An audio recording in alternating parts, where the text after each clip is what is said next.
যশোরের অভয়নগর নওপাড়া স্টেশন বাজার এলাকায় একটি দোকানঘরের মধ্য থেকে অজ্ঞাত কিশোরের লাশ উদ্ধার করেছে।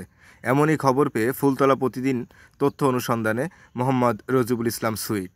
ধারণা করা যাচ্ছে কিশোরের বয়স 13 থেকে 14। কেউ এই কিশোরকে চিনে থাকলে অভয়নগর প্রশাসনকে জানানোর অনুরোধ জানানো যাচ্ছে। স্থানীয়দের মুখে জানতে পারি মাঝে মধ্যে স্টেশন বাজার, বউবাজার, হাসপাতাল রোড ও নদীর পাড় এলাকাতে কিশোরকে দেখা যায়। তবে কিশোরকে সবাই ধারণা করছে মাদকাসক্ত ছিল। মৃত্যুর কারণ ও পরিচয় জানার জন্য লাশ ময়নাতদন্তে পাঠাবে এমনই খবর জানান অভয়নগর থানা অফিসার ইনচার্জ ইমাদুল করিম সাহেব। কিভাবে বা কী কারণে অজ্ঞাত কিশোর নিহত হলো এ বিষয়ে অভয়নগর প্রশাসন তদন্ত কার্যক্রম পরিচালনা করছে।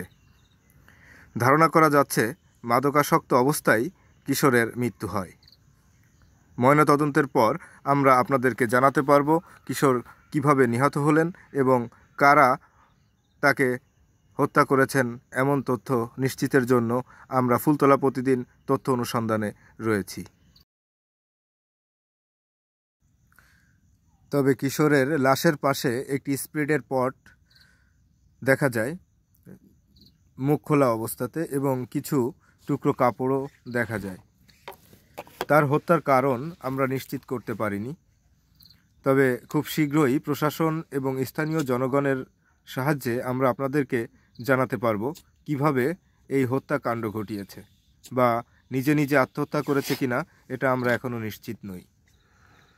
তাই আপনারা ফুলতলা প্রতিদিনের সঙ্গেই থাকবেন এবং আপনাদেরকে আমরা তার ঘটনা নিশ্চিত করতে পারবো বলে দাবি করছি।